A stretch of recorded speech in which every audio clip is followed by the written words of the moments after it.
la guerra por la mente. Estamos en guerra. Si algunos no sabían, estamos en guerra. Y haciendo un poco de historia, desde que la humanidad tiene registros, ya en la Biblia menciona a Caín y a Abel, ya hubo una disputa, ya hubo conflictos, al punto que uno mató al otro.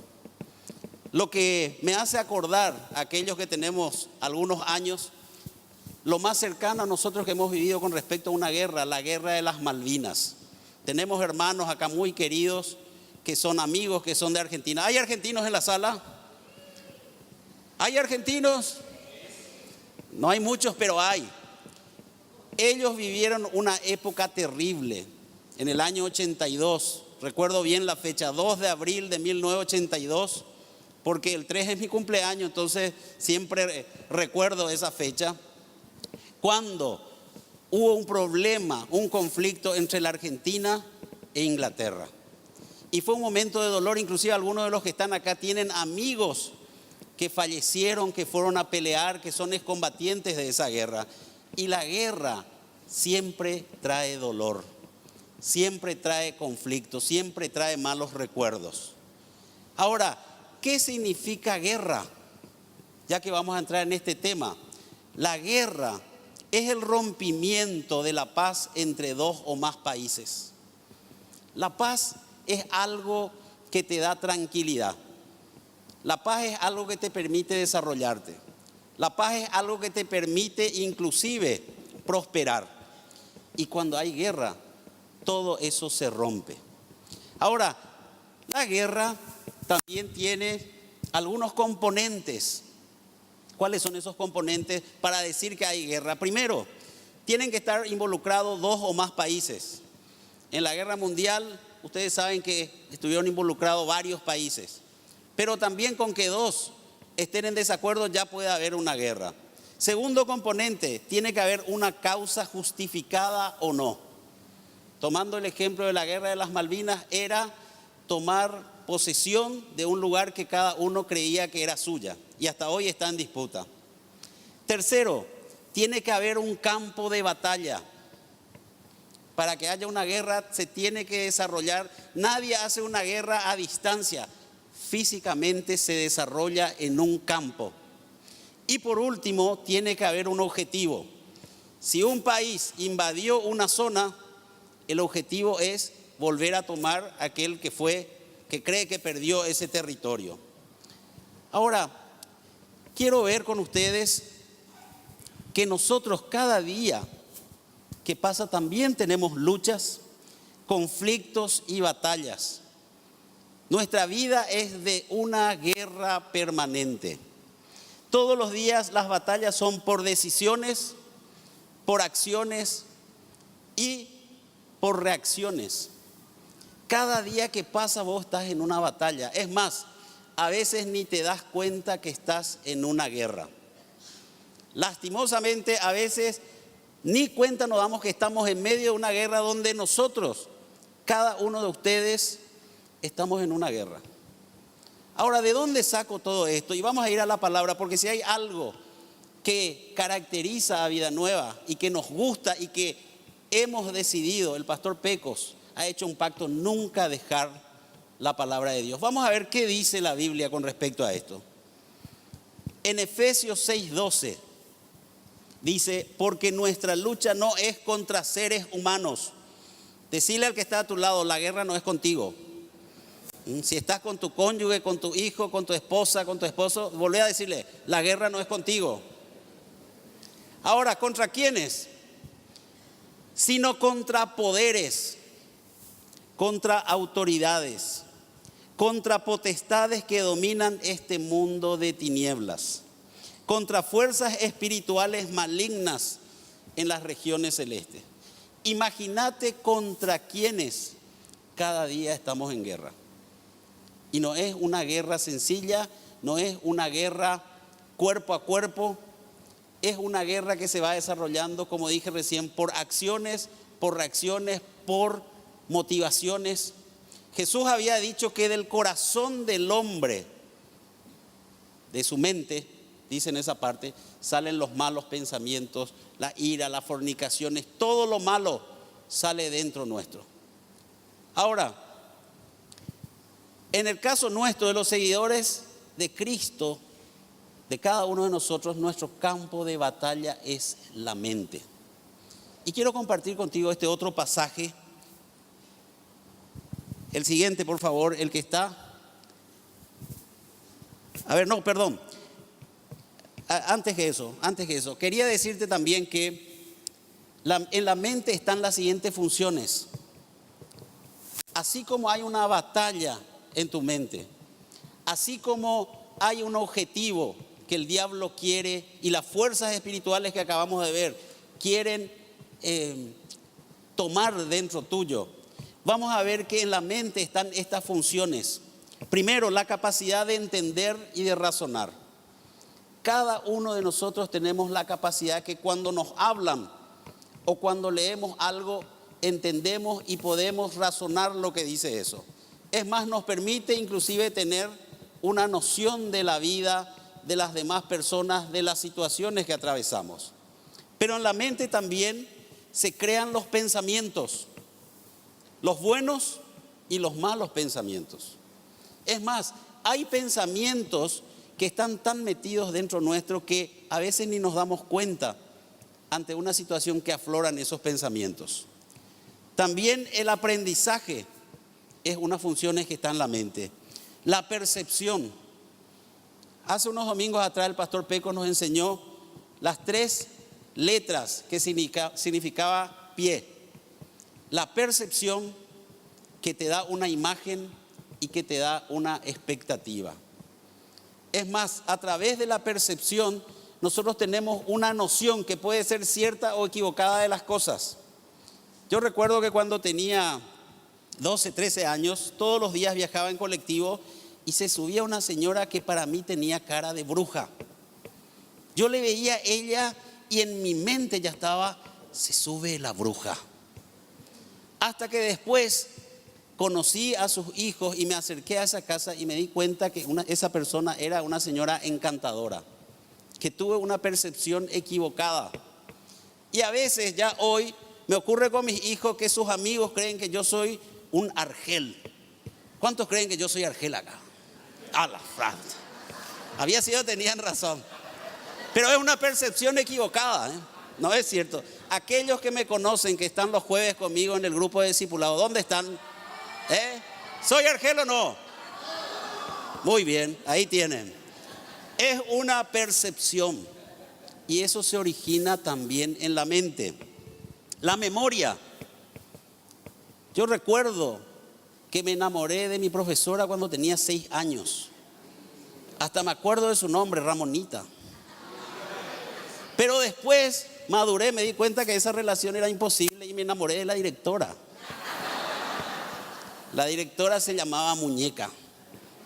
Como yo soy de Yaguarón, la directora era la hija, ¿saben de quién? Del presidente seccional.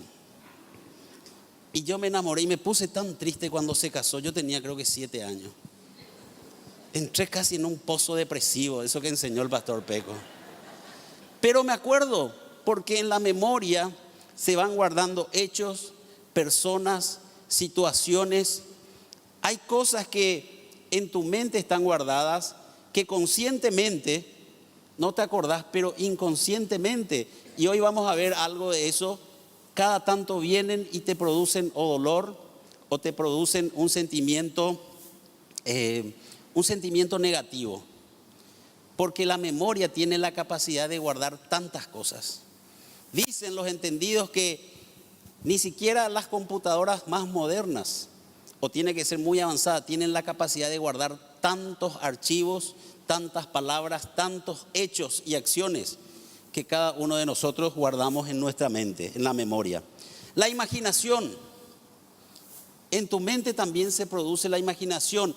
Y algunos dicen que eso no es tan bueno, pero también si conectamos la imaginación con tu visión de vida, es espectacular este mecanismo que Dios nos dio. Yo recuerdo que en el año 2000, hice un curso donde me enseñaron a proyectar los próximos 5 años de mi vida. Y en ese momento yo había escrito que quería ser pastor, había escrito que quería ser independiente laboralmente y había escrito que quería viajar. Y ustedes se habrán dado cuenta que las tres cosas se han cumplido en mi vida. Soy pastor, soy independiente y hasta hoy no me he cansado de viajar. Es más, siempre le oro al Señor y le digo: Señor, llévame a esas playas maravillosas del mundo mientras mi esposa todavía pueda usar bikini. Porque hay gente que tanto posterga las cosas, y ir a una playa a los 85 años no es lo mismo que ir a los 40, a los 30, a los 50. Eso les puedo asegurar. Entonces me encanta que mi esposa use bikini en las playas que nos vamos, antes de los 80. Además, otra función de la mente antes de eso es meditar. Meditar. En Ageo, no está esto acá, pero aquellos que están tomando nota, en Ageo 1, 5 y 6, cuando el Señor está hablando al pueblo de Israel, le dice: mediten en lo que están haciendo, piensen en lo que están haciendo. Y luego le dice: hacen muchas cosas y no todo les va bien, piensen en sus caminos, mediten. Entonces es clave que nosotros entendamos cómo funcionan. Yo no voy a hablar mucho del aspecto fisiológico y psicológico de la mente. Esto simplemente a modo de introducción, porque en este lugar donde están todas estas cosas se desarrolla una verdadera batalla todos los días. Y vamos a ver ahora el pasaje, ahora sí. 2 Corintios 10:3. Pues aunque vivimos en el mundo, no libramos batallas como lo hace el mundo. Recién vimos que nuestra lucha no es contra personas, sino con huestes, potestades que están en las regiones celestiales, en el aire. No libramos batallas como lo hace el mundo. Las armas con que luchamos no son del mundo, sino que tienen el poder divino para derribar fortalezas. Repetí conmigo: fortalezas. Otra vez, fortalezas. ¿Qué es lo que hacen nuestras armas? Derriban fortalezas. Y luego sigue diciendo: destruimos o destruyendo, dice otra versión, argumentos y toda altivez que se levanta contra el conocimiento de Dios. Y llevamos cautivo todo pensamiento para que se someta a Cristo, para que obedezca a Cristo. Entonces, esta guerra que estamos librando cada día tiene el objetivo final de que vos no le conozcas a Dios y ni le obedezcas a Cristo. Ahora vos vas a entender por qué te cuesta obedecer. Ahora vas a entender por qué te cuesta conocer cada vez más a Dios. Porque dentro tuyo, todos los días, en estado consciente e inconsciente, se lleva a cabo una batalla. Y una de las cosas que el diablo quiere, que todas estas huestes quieren, es primero confundir. Te quieren confundir. Imagínate cuando pasás una situación difícil. Si vos realmente le conocieras a Dios, si yo le conociera a Dios, no tendría actitudes o pensamientos que a veces tengo. Que Dios me abandonó, que Dios no me escucha, que Dios no me perdona. Esos pensamientos, esas fortalezas que están en tu mente, es lo que no te permiten conocer a Dios ni obedecer a Cristo.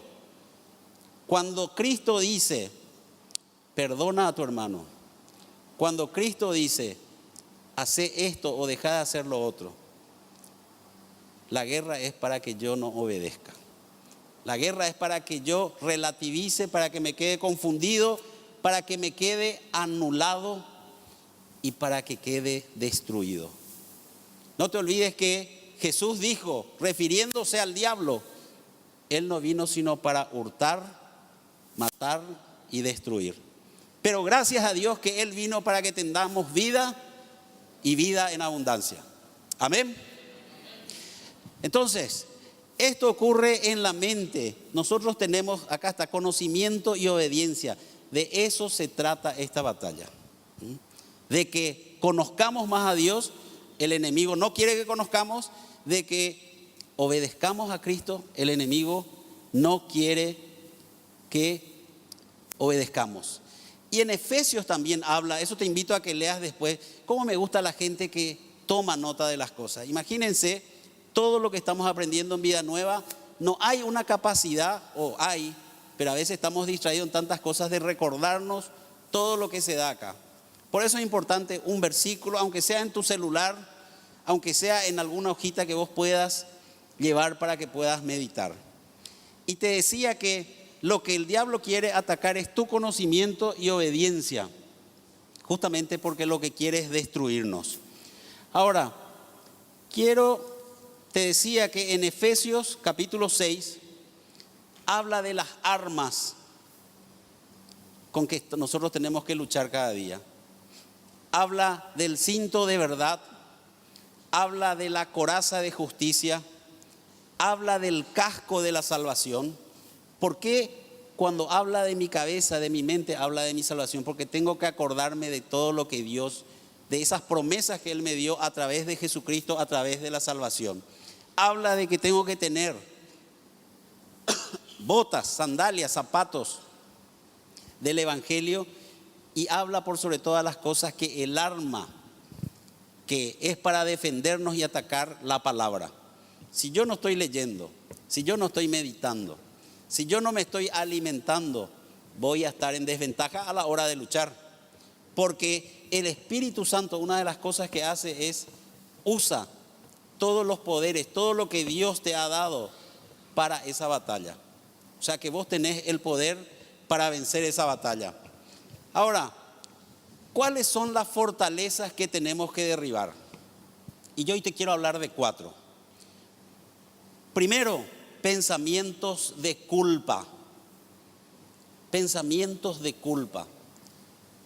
Segundo, pensamientos de rechazo.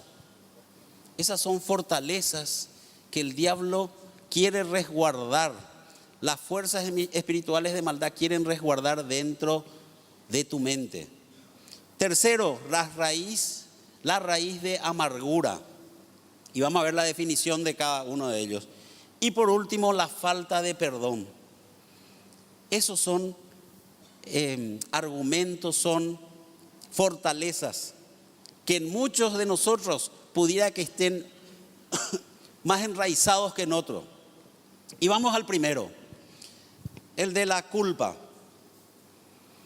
¿Qué significa culpa? Al objeto de lo que vamos a hablar. Culpa es hacer algo que no debía o no hacer algo que debía. Cuando yo hago algo que me dijeron que no tenía que hacer, ahí automáticamente surge un pensamiento de culpa. O que no hice algo que tenía que hacer. Ahora, hay una diferencia entre la culpa y el remordimiento. Hay una gran diferencia y es la siguiente. Generalmente la culpa lleva a la autocondena. Yo no me perdono a mí mismo por lo que hice. Y el remordimiento lleva a modificar la conducta. Cuando yo hice algo que creo que es tan grave que ni siquiera puedo recibir perdón, estoy hablando de un pensamiento de culpa. Ahora, cuando digo, metí la pata, voy a encauzarme, voy a corregir mi error, voy a cambiar, eso fue producto de un remordimiento. Ahora, la autocondena, hay personas que hasta hoy no se perdonan algo que hicieron en el pasado y van cargando con esa culpa, y esa culpa, no te olvides que el objetivo de esta fortaleza es confundirte, es destruirte, es anularte. Entonces la culpa, una característica es la autocondena. A diferencia, que es lo que leímos recién, el sentimiento de culpa produce. ¿Qué produce la culpa? 3 cosas. Primero, ansiedad y desesperación. ¿Por qué ansiedad y desesperación? Porque creo que lo que hice es tan grave que no tengo perdón ni de Dios. Yo he leído y he escuchado de personas que dicen, vos no sabes, yo hice algo tan pero tan malo que ni Dios no creo que me va a perdonar. Segundo, produce vergüenza. Cuando hice algo malo que creo que no tiene solución, Me produce vergüenza porque me van a rechazar cuando se enteren lo que hice. Me van a rechazar, no me van a querer, nadie me va a querer hablar, todos me van a marginar. Y tercero, produce miedo, que es el temor a que hagan lo mismo que yo hice. Entonces, estos son los sentimientos que la culpa produce. Ahora, yo realmente pude haber hecho algo, haberle dañado a una persona, haberle ofendido, pero la diferencia entre uno y otro está en que yo me autocondeno. Judas le vendió a Jesucristo, a nuestro Señor. ¿Qué hizo él? Se sintió tan culpable, sintió que Dios no le iba a perdonar y terminó ahorcado. Se suicidó. Pedro le negó a nuestro Señor Jesucristo, pero él se arrepintió. Es más, después fue usado por Dios para extender el evangelio en todo el lejano oriente. Entonces, la diferencia, si tomamos lo que acabo de decir, Judas tuvo un sentimiento de culpabilidad de que ya no había solución. Sin embargo, Pedro, aunque falló, tuvo un remordimiento y actuó en consecuencia. Ahora, una de las cosas que tiene la culpa también, muchas personas te pueden hacer sentir culpable de una situación. Es más, te quieren y te van a manipular porque vos fallaste conmigo grande y empiezan con esa cantinela todos los días. Y aunque ya pediste perdón y aunque ya dijiste que te arrepentiste y demostraste, siguen agarrándose de un error tuyo para hacerte sentir culpable y para manipularte. Cuidado con las personas que se te acercan y te quieren manipular, dando énfasis siempre en algo malo que hiciste. Y tengo unas preguntas. El ciclo de la culpa. Esto es interesante, ¿por qué? Porque en primer lugar, ¿cómo razono en mi mente a través de los pensamientos? Primero, hice algo malo. Segundo, merezco una condena. Como hice algo malo, yo mismo ya me estoy condenando. Y tercero, debo sufrir por lo que hice. Y leía hace poco que inclusive cuando uno come compulsivamente, hay sentimientos de culpa ahí.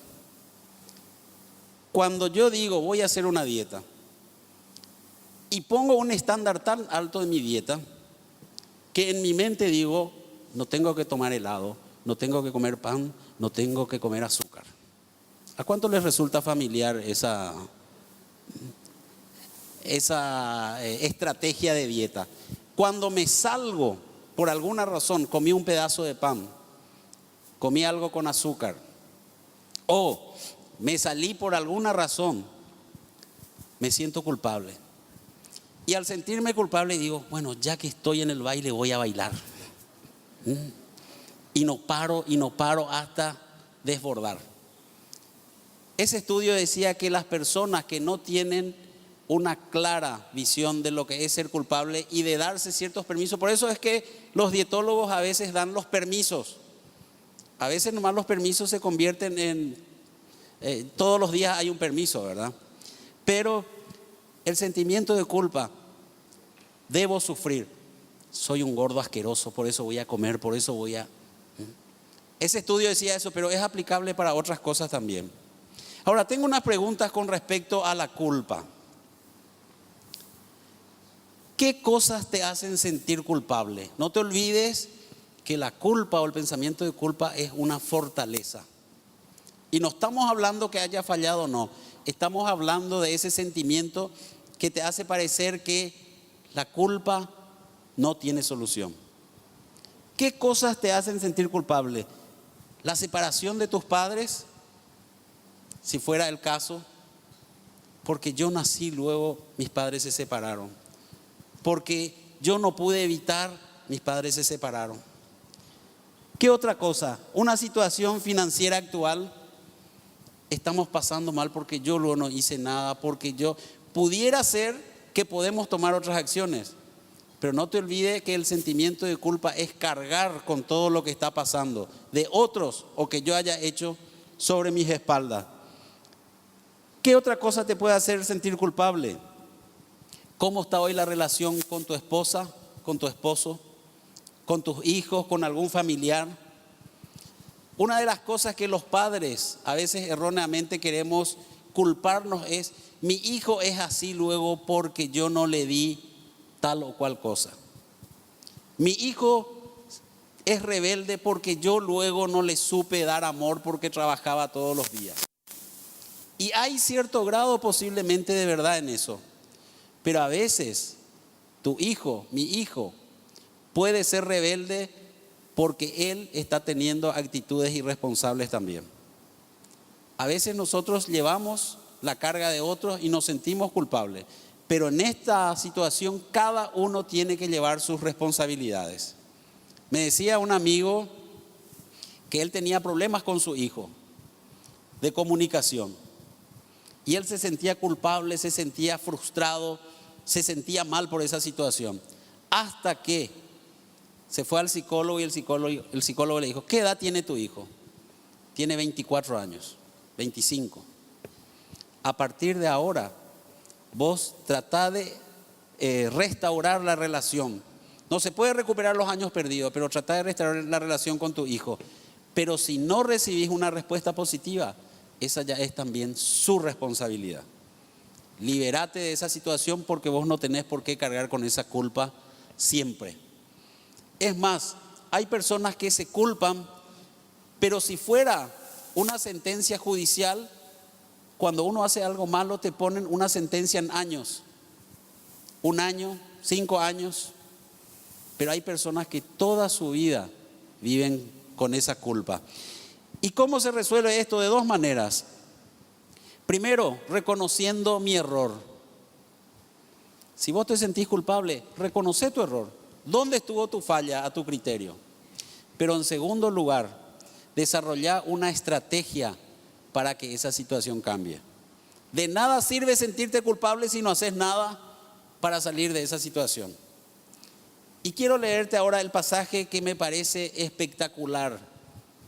Porque una de las cosas que hace la culpa es la autocondena. Dice en Romanos 8:1: por lo tanto, ya no hay ninguna condenación para los que están unidos a Cristo Jesús. Otra vez, por lo tanto, ya no hay ninguna condenación para los que están unidos a Cristo Jesús. Amén. Fuerte un aplauso. Tenemos un Dios espectacular. Mira, acá lo que te está diciendo es: ni Cristo te condena, no te condenes vos mismo. Y luego dice: pues por medio de Él, la ley del Espíritu de vida me ha liberado de la ley del pecado y de la muerte. El diablo viene con la ley del pecado y de la muerte a querer crear una super fortaleza en tu mente. Pero Cristo dice: ninguna condenación ya hay para los que están en mí. Ahora, quiero ver en la segunda fortaleza. El primero es el rechazo. Vimos todo lo que causa. Vimos todo el daño al creer que es algo imposible de solucionar, que se puede dar. El rechazo, la definición es dar a alguien lo que no quiere, pedir o esperar de alguien algo que no me quieren dar. Vuelvo a repetir. El rechazo es dar a alguien lo que no quiere, pedir o esperar de alguien algo que no me quieren dar. Cuando yo tengo una expectativa, cuando espero algo de alguien y no recibo, o cuando doy algo a alguien y no quiere recibir, ahí se crea un pensamiento de rechazo. Cada ser humano, cada uno de nosotros tenemos la necesidad de sentirnos amados, sentirnos valorados, sentirnos aceptados, sentirnos importantes, sentirnos respetados. Esa es una necesidad que todos tenemos. Y cuando yo quiero sentirme valorado, amado, y una persona no responde a mis expectativas, generalmente ahí se genera el rechazo. Es más, muchas veces hay estudios también que dicen que desde cuando uno se estaba desarrollando en el vientre de la madre, si la madre tuvo algún sentimiento o algún pensamiento, no quiero tener este hijo, ya tengo 6 hijos y ahora con este 7, ya tengo, en el caso de mi mamá, nosotros somos 14 hermanos, 14, y yo soy el último. Y por mucho tiempo yo viví con un pensamiento de rechazo. Nadie me quiere, nadie me valora, nadie me respeta. Estoy hablando de adolescencia y gran parte ya de mi juventud. Y cuando aprendí estas verdades, yo creo que en algún momento mi mamá habrá dicho, otro hijo más. Se habrá agarrado de la cabeza, porque ya eran 13 hijos y conmigo 14. El resto de mi vida que yo me acuerdo, mi mamá fue lo más espectacular que yo tuve. Pero aún un pensamiento de eso puede generar un rechazo en nuestra mente. Ahora, esta necesidad que tenemos nos lleva muchas veces a querer agradar a los demás, a querer que las demás personas nos amen, que las demás personas nos respeten, que nos valoren. Y cada uno de nosotros posiblemente hemos percibido algún tipo de rechazo en algún momento de nuestra vida. Ya en la escuela, ya en la niñez. Yo me acuerdo que era gordito. Bueno, hasta ahí un poco, ¿verdad? Pero en ese tiempo era un poquito más. Cuando estaba en la escuela y todo el mundo me decía, gordo, salí de acá, gordo. Ahí viene el gordo, viene pelota, pelota. Ustedes no se imaginan el daño que eso puede causar en la mente de un niño, que es un rechazo real. Pero el problema con el rechazo es que yo me centro en pocas personas y me olvido de todos los que me aman. Y el rechazo funciona de esta manera. Yo le doy a alguien algo que esa persona no quiere. Yo les quería dar amistad, quería estar con ese grupo, ellos sin embargo me daban rechazos. Pero en otros grupos yo era aceptado, era amado, era valorado, pero ese grupo que me rechazaba tuvo mayor impacto en mi vida que los que realmente me amaban. Ahora, Jesús también fue rechazado. En el primer libro de Juan, en el capítulo 1, dice que Jesús vino a los suyos y los suyos no le recibieron. Y gracias a Dios, porque de ese rechazo de Jesús tenemos cada uno de nosotros la oportunidad de habernos conectado con Él. Entonces, hasta Jesús fue rechazado. El rechazo se genera en el valor que doy a lo que piensan, digan o hagan otras personas, y esto determina cómo me voy a sentir. Y te voy a dar un ejemplo. Si vos te vas al neuropsiquiátrico y de repente uno de los enfermos dice, ahí viene el general, mírenle, un aplauso al general. Vos te mirás asustado porque se está refiriendo a vos, pero que vos te sientas bien por los halagos que recibís de una persona enferma, realmente no determina cómo te vas a sentir, porque para vos lo que esa persona dice no tiene valor. Por lo tanto, si una persona también habla mal de vos, vos no deberías sentirte mal porque es una persona que para vos no tiene valor. Entonces el rechazo, la llave de ser aceptado o rechazado está dentro de uno mismo. De decir, voy a tomar como cierto eso que dice esta persona o no voy a tomar como cierto eso que dice esta otra persona. Entonces la llave del valor y del rechazo está dentro de uno mismo. ¿Cómo se construye una imagen saludable? Cada uno de nosotros, por eso te quiero hablar brevemente, ya que hablamos de rechazo, de la autoimagen. ¿Qué es lo que es la autoimagen? Es la percepción que las personas tienen de sí mismas. Se trata de lo que uno cree sobre sus capacidades, limitaciones, aspiraciones, motivaciones y temores que se tienen. O sea que la pregunta es cómo yo me veo. ¿Cómo cada uno de nosotros se ve? Si tu mamá te decía, sos un campeón, lo más probable es que vos te veas como una persona que puede superar obstáculos. Si tu mamá, un tío, un vecino te decía, sos un inútil, vos no vas a lograr nada. Aunque no sea cierto eso, eso fue decisivo para construir tu autoimagen. Siempre Patricia me cuenta que ella tenía un tío que ya falleció, que comparaba, como son dos hermanas, son más, pero dos casi de la misma edad. Este tío le decía, vos sos fea, tu hermana es linda. Y cada vez que se encontraban el fin de semana era la misma cosa. Vos sos fea, tu hermana es linda. Vos sos una burra, tu hermana es inteligente. Y eso quedó guardado en la mente de Patricia hasta que hace unos años ella iba a ir a estudiar inglés. Y ese pensamiento, esa fortaleza que se instaló cuando ella era niña, surgió en el momento de aprender inglés. ¿A través de qué pensamiento? Es difícil para vos, o no vas a aprender inglés. ¿Se dan cuenta cómo en la construcción de autoimagen pueden incidir lo que te hayan dicho, alguna acción, alguna palabra, y ha afectado la manera que cada uno se ve? Ahora, lo que uno se ve es luego cómo se va a sentir. Dicen los psicólogos hoy en día que como yo pienso, esa es la manera que me voy a sentir. Y el resultado de la imagen que yo tengo de mí mismo es la autoestima, que es lo siguiente: es la valoración que una persona tiene o hace de sí misma, y es consecuencia lógica de la propia imagen. Por eso que la autoestima es valorarme, es amarme, es creer, tener fe en mí mismo. Pero eso es una consecuencia de cómo me veo.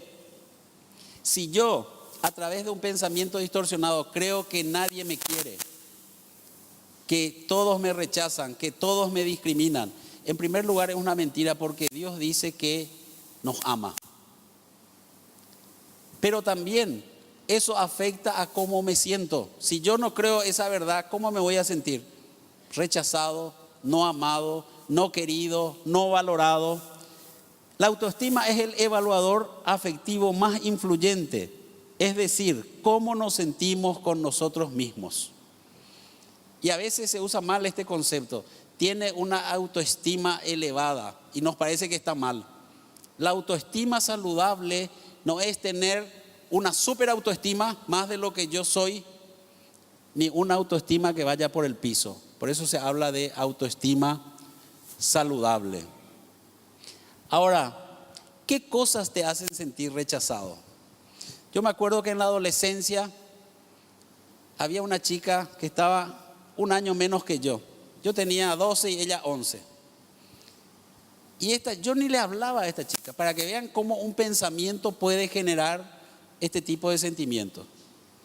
Cuando yo le vi que ella se puso de novia con un compañero mío, era como que el mundo terminó para mí. Me sentí mal, me sentí rechazado.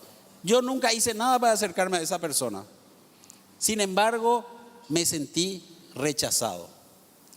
Ahora, ¿qué cosas te hacen sentir rechazado? ¿Qué valor le estás dando a la opinión y acciones de los demás? Y acá quiero que reflexionemos un punto o un momento sobre lo que es el amor de Dios.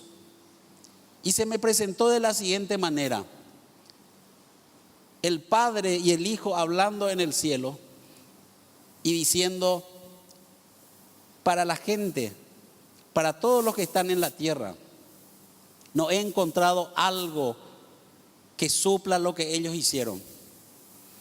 Y el Hijo, nuestro Señor Jesucristo, dice, si hay un precio que pagar, si hay algo tan alto que ellos no pueden pagar, yo estoy dispuesto a dar mi vida por ellos. ¿Qué mayor ejemplo de amor y de entrega? Y dice en Marcos 12:30, ama al Señor tu Dios con todo tu corazón, con toda tu alma, con toda tu mente y con todas tus fuerzas. Y el segundo mandamiento, hablando de los mandamientos, ama a tu prójimo como a ti mismo. Una de las cosas que enseña este pasaje es primero que Dios nos ama, porque de tal manera amó Dios al mundo que ha dado a su Hijo. Nos pide igualmente que le amemos a Él, que amemos al prójimo, pero que nos amemos también a nosotros mismos. Y si hay un sentimiento que trae el rechazo, es que ni siquiera yo mismo me estoy amando. Entonces, estas fortalezas son las que nosotros tenemos que derribar con la ayuda de Dios. Luego tenemos dos más que van muy de la mano. La raíz de amargura. Amargura proviene de una palabra que significa punzar profundamente. Punzar profundamente. Es una reacción a una ofensa o situación difícil, por lo general injusta, causada por otra persona. Así como hemos visto las primeras fortalezas, que era el rechazo, que era la culpa, esta amargura, que es por lo general injusta, fue causada por otra persona. Sus compañeros, ¿por qué? En la Biblia habla de que, en Hebreos, que no brote entre ustedes una raíz de amargura. Porque no solamente me ofendieron injustamente, no solamente me hicieron algo, sino que también con el tiempo eso va echando raíces. Y estas raíces son sus compañeros, la autocompasión, los sentimientos heridos, el enojo, el resentimiento, el rencor, la venganza. Una de las cosas cuando yo me siento herido es, esa persona tiene que saber lo que se siente por lo que me hizo. Y tiene que pagar y tiene que sentir lo mismo.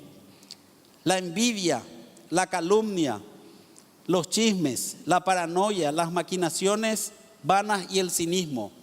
Todo eso produce una amargura. El hecho que alguien haya hablado mal de mí, el hecho que alguien me haya dañado, que me haya herido, produce todos estos sentimientos. Consecuencias de la amargura. Hace que perdamos perspectiva y los propósitos de Dios para nuestra vida. Cambia este objetivo que es estar conectado con Dios, que es recibir las bendiciones de Dios. ¿Por cuáles? Por el de venganza. Cambia totalmente. Yo ya no me interesa mucho Dios. Quiero que esa persona que me dañó, que me humilló, que me hizo daño, pague lo mismo que yo sentí. Eso es venganza. Contamina a otros.